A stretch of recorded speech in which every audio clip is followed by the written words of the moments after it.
Muy buenas a todos, mi nombre es Jaime Alexis Bustamante Villamizar, soy estudiante de Gerencia de Empresas del quinto año de la Universidad Católica del Táchira. Vengo a hacer una pequeña exposición sobre los temas 1 y 2 que se han dado en la materia de tributación 2 del profesor Jesús Sequeda.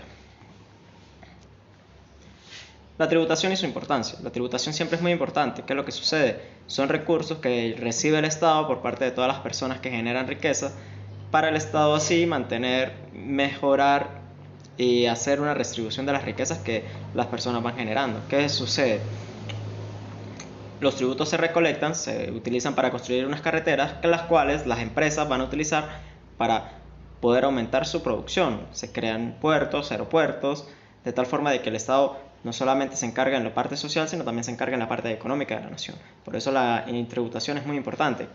Por supuesto, hay quienes no consideran que el pago de los tributos es más bien una obligación en el hecho de que están perdiendo riquezas y ganancias que podrían utilizar para la inversión en su empresa, pero no lo ven de la forma de macro, sino lo ven de la forma personal o de la forma micro, lo que lo afecta más no es lo que lo puede llegar a beneficiar. Por lo tanto, la tributación es muy importante. Las bases de la materia. ¿Cuáles son las bases de la materia de tributación 2? Las bases contables y las bases legales. Las bases contables las generamos en cuanto a los estados de situación financiera, estados de resultado, y las bases legales lo que nos entrega el Estado a través de la Asamblea Nacional de la República o a través de la institución. En este caso vendría siendo el CENIAT, que él hace unas providencias o nos entregan un decreto presidencial en la cual nos vamos generando las bases legales. En los principios legales, que son los principios constitucionales, en la tributación nos conseguimos con los principios de legalidad, es lo que yo estaba hablando.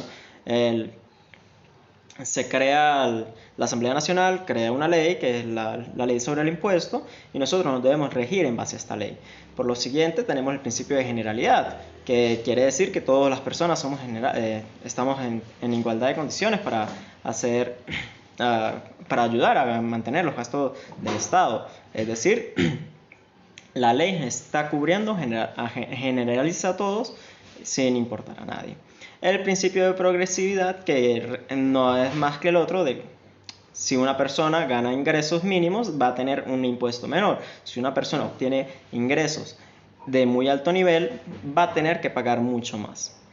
El principio de capacidad económica nos habla sobre que los tributos tienen lo mismo de lo anterior, simplemente que si una persona no tiene la capacidad económica de pagar tributos, pues no tiene que pagar los tributos.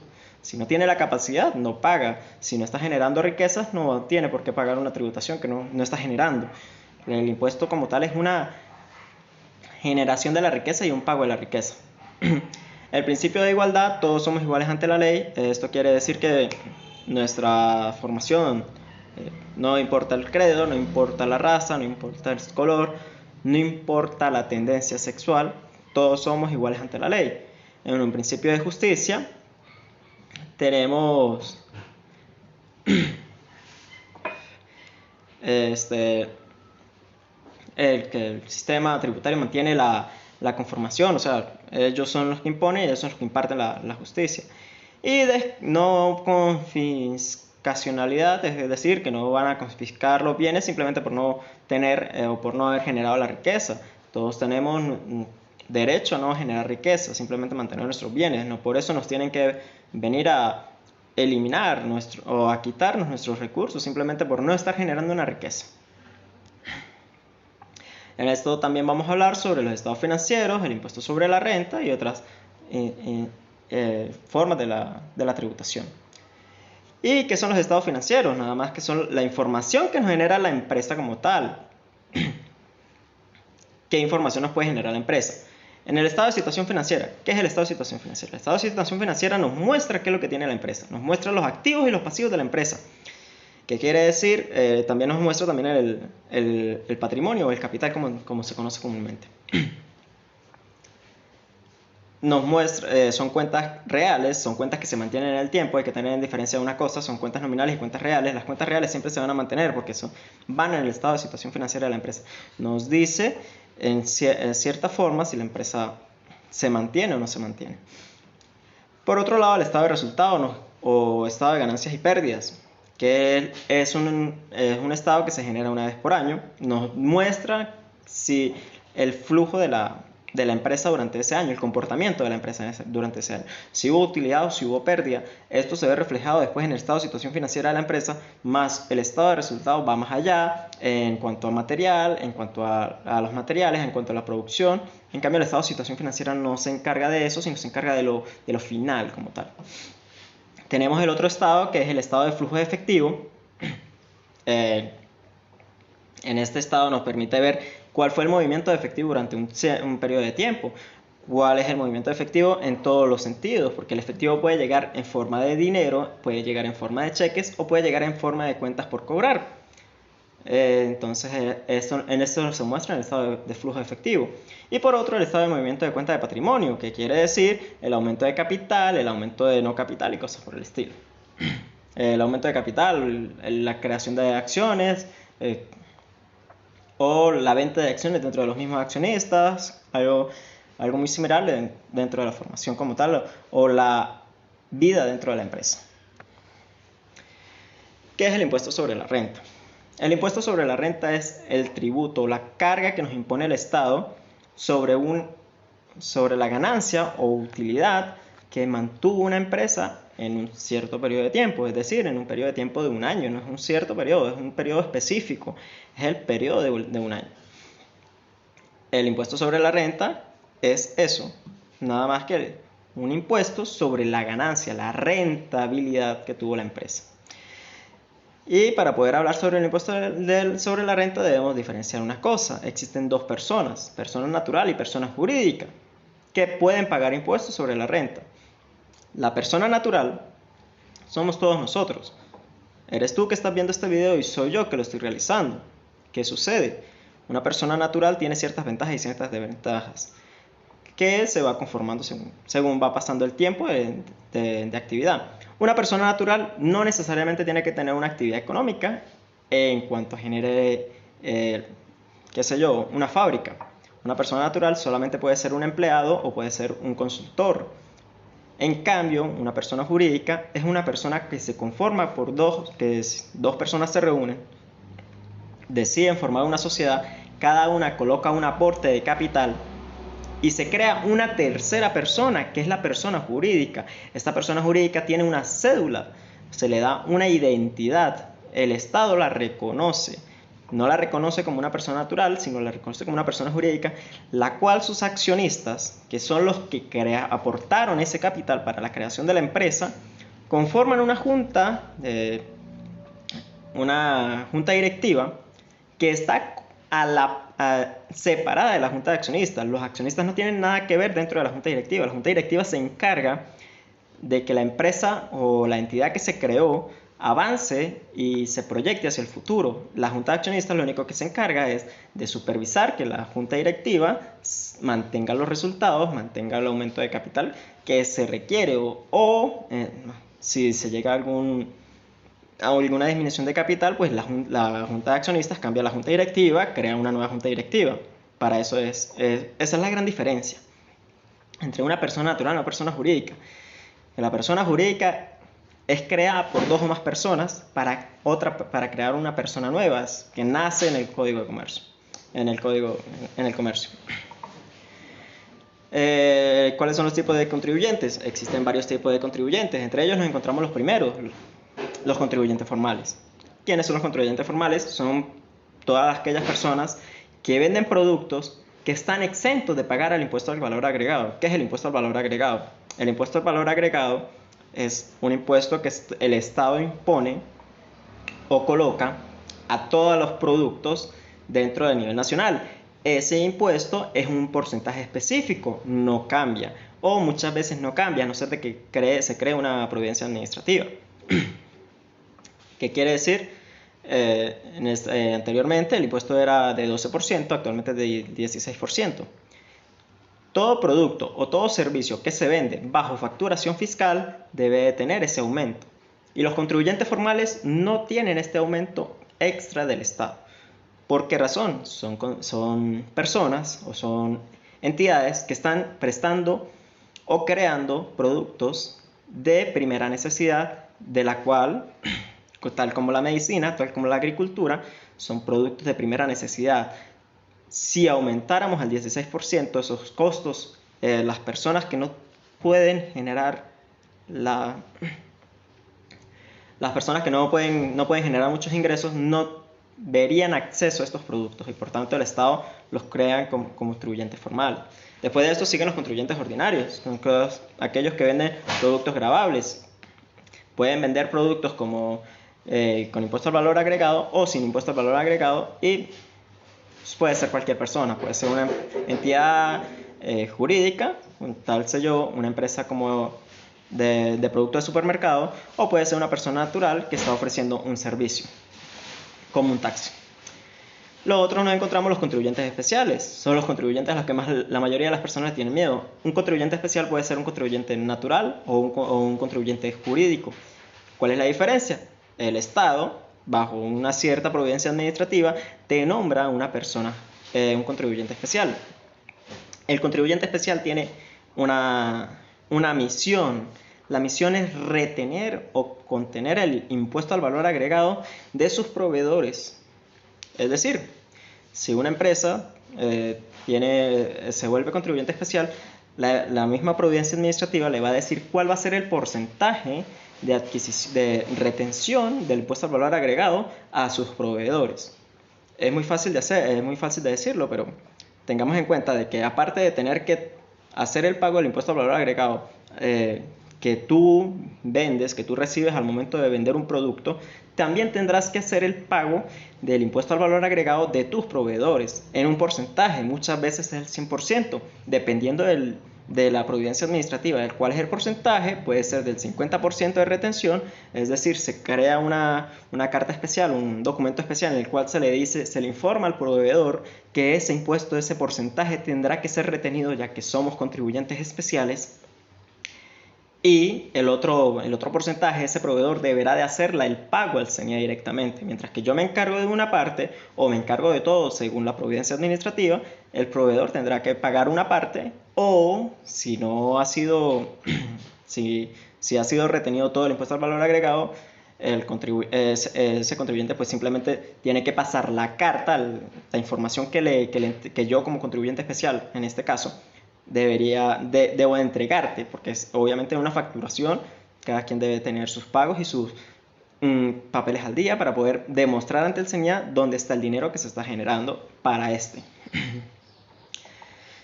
Después de esto tenemos a los contribuyentes ocasionales, contribuyentes de retención, que son aquellos que retienen, aparte del impuesto al valor agregado, también puede retener el impuesto sobre la renta de este producto. Y otro tipo de contribuyentes. ¿Cómo declaran los personas naturales y las personas jurídicas? La declaración de las personas naturales y las personas jurídicas. Existe una gran diferencia entre una persona natural y una persona jurídica al momento de hacer la declaración.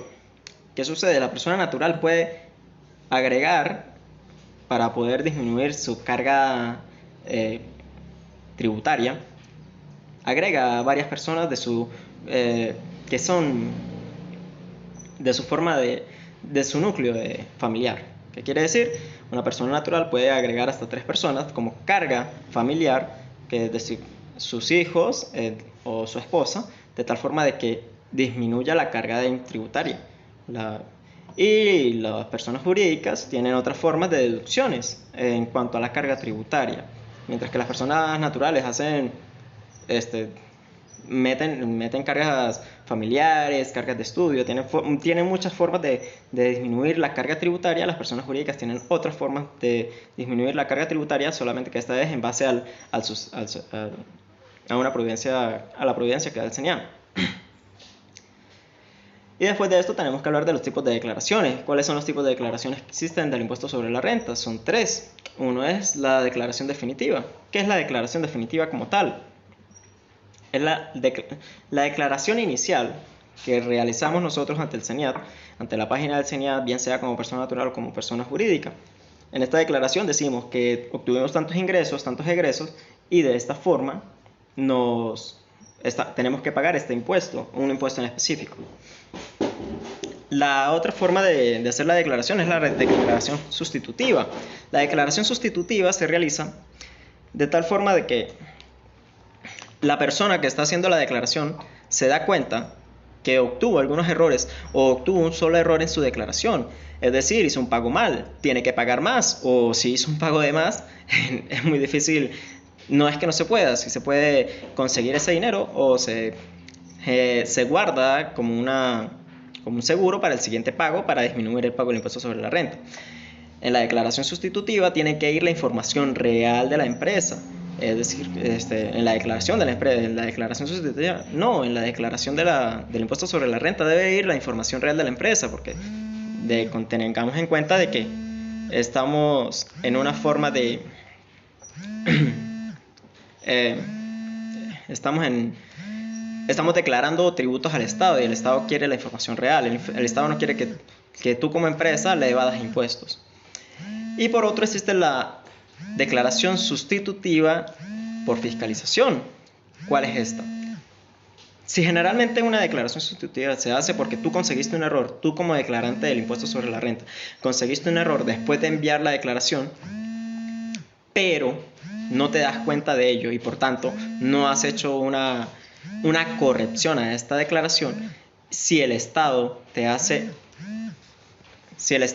una fiscalización y se dan cuenta de este error, tendrás que hacer esta declaración sustitutiva por fiscalización. ¿Qué es lo que sucede? Mientras que en la sustitutiva normal no vas a tener ningún problema de tipo legal o de tipo monetario con la entidad administrativa que se encarga de recolectar los tributos, con la declaración sustitutiva por fiscalización sí vas a tener algún tipo de amonestación o incluso penalización monetaria. Estos son los tres tipos de declaración del impuesto sobre la renta que existen. Bueno, hablemos sobre el fenómeno inflacionario y el impuesto nacional sobre el índice nacional al precio del consumidor. Esta canción. En cuanto al fenómeno inflacionario, ¿qué es lo que sucede?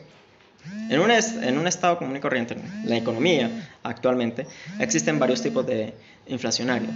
Primero existe la inflación normal, es una inflación que ocurre en una economía sana, que quiere decir que va aumentando la inflación en porcentajes pequeños. ¿Sí? La inflación es obligatoria que exista inflación en una economía para poder generar competencia, para poder generar ingresos y egresos. Ahora bien, el otro tipo de inflación se llama hiperinflación, que es la hiperinflación. La hiperinflación es una inflación descontrolada, desbocada. La hiperinflación se genera en una economía que está mal, está insana. Es una economía que ha sido completamente rota y se genera el índice hiperinflacionario.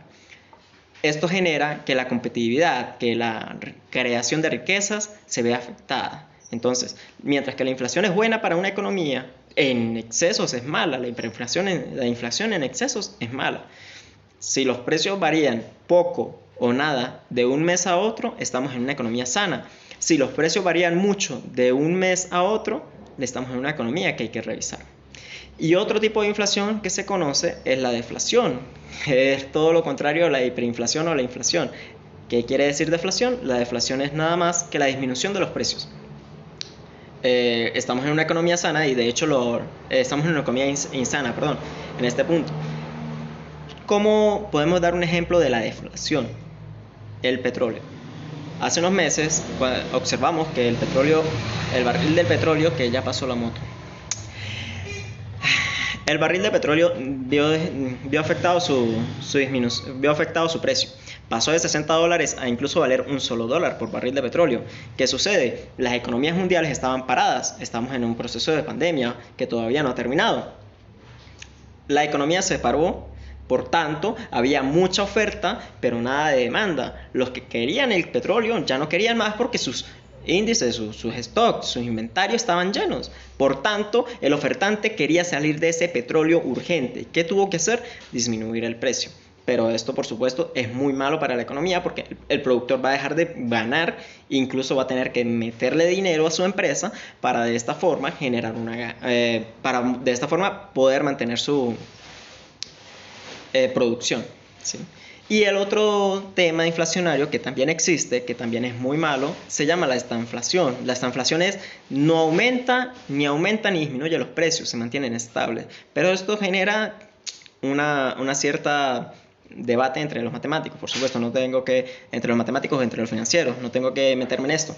Pero sí debo de decir que según se cree, la estanflación es mala para la economía, ya que no genera una demanda, no genera una competencia en la oferta. Y por lo general, lo importante de una economía sana es oferta, demanda, y que una persona quiera entrar al mercado ofertante y que una persona pueda entrar en el mercado demandante, que es la persona que demanda su producto. El INPC, Índice Nacional al Precio del Consumidor. ¿Quién emite el INPC y cómo se hace? Bueno, el INPC es emitido por el Banco Central de Venezuela. Aparte de eso, existen otras instituciones. Luego volví a pasar la moto, qué lindo. Bueno, continúo. Disculpo la interrupción. ¿Dónde quedé? ¿Quién emite el Índice Nacional al Precio del Consumidor? El Banco Central de Venezuela. Aparte de esto, existen instituciones como la Universidad Central de Venezuela, instituciones de estadística o empresas de estadística que quieren saber cuál es el Índice Nacional de Precios. Ellos también lo consultan, lo crean, lo emiten, más no significa de que sea algo que se pueda utilizar a nivel fiscal, se puede utilizar a nivel empresarial, de tal forma de que nos damos cuenta cuál es la inflación que está ocurriendo y dónde puedo invertir y dónde no debo de invertir porque está ocurriendo un cambio del INPC alto, ¿sí?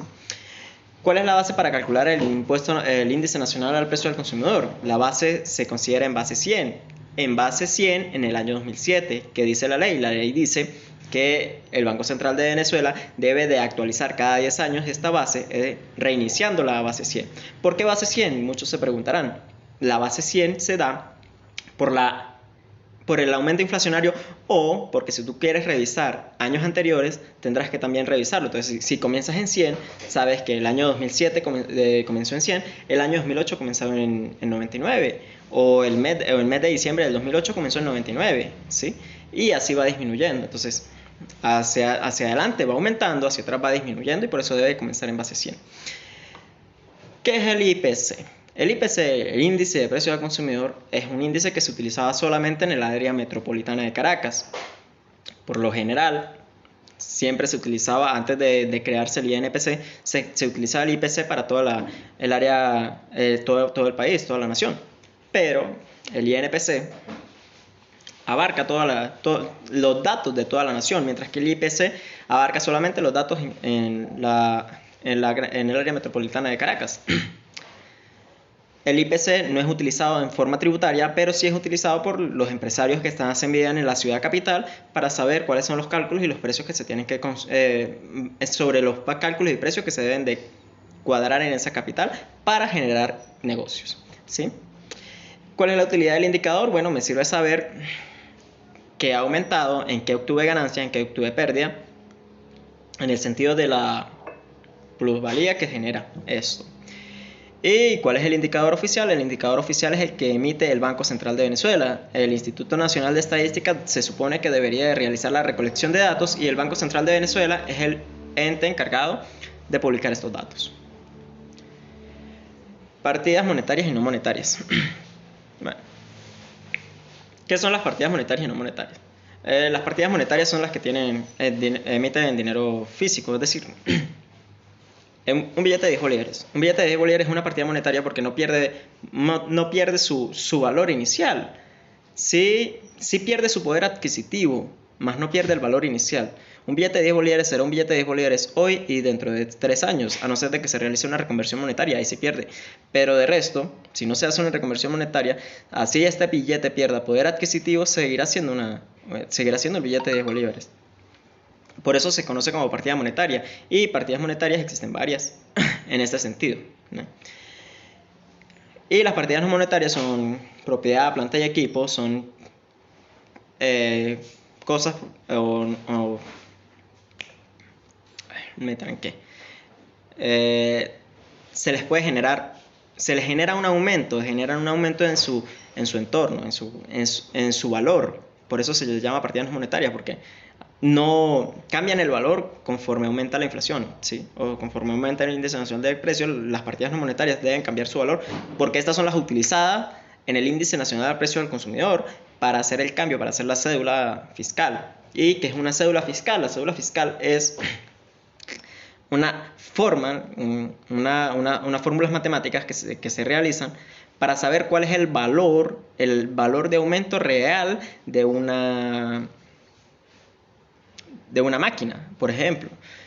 En este sentido, si tengo una máquina de producción que me costó el 10 de enero del 2019 100.000 bolívares, quiero saber cuál es su valor real al año 2020, de enero del 2020, ha pasado un año. Nos vamos al Banco Central de Venezuela, buscamos el INPC, buscamos el INPC inicial del momento en el que adquirí la máquina, buscamos el INPC final del momento en el que yo quiero hacer el cálculo de cuál fue ese aumento, ese cambio de valor de esta máquina, y se realiza un cálculo matemático para poder realizar un ajuste fiscal que a su vez le generará, por supuesto, me generará un pago tributario extra, porque eso indica de que gané dinero, ya que la máquina aumentó de precio, aumentó de su valor, gané dinero. Aunque no es un dinero físico, no es un dinero líquido, sí se ganó, porque si en este momento yo quisiera vender la máquina, si la máquina costó 10 bolívares y según el NPC hoy cuesta 10 millones de bolívares, obtuve un margen de ganancia. No es un margen de ganancia líquido, pero sí es un margen de ganancia en el cual al momento de yo hacer disposición de esto para su venta, se va a notar en mi bolsillo. ¿Y qué cuentas que las conforman? Las partidas no monetarias son las cuentas por, como ya le dije, propiedad, planta y equipo. ¿Qué es propiedad, planta y equipo? Propiedad, planta y equipo viene siendo Virgen Santísima, viene siendo un edificio, el equipo viene siendo maquinaria y todas las propiedades que se generen, el galpón, todo eso va a tener, claro, por supuesto, esto no quiere decir que van a aumentar mucho de valor, porque también debemos de contar de que hay algunos objetos, como la maquinaria, que tienen un proceso de revalorización en caso de pérdida del poder adquisitivo. En este momento se me olvida, me disculpo sinceramente porque se me olvidó, pero bueno, con esto me despido. Le doy muchas gracias por su atención. Me disculpo porque creo que me pasé del tiempo. 27 minutos, Virgen Santísima. No puedo creer que hable tanta paja. Perdón. Muchas gracias y gracias por su atención.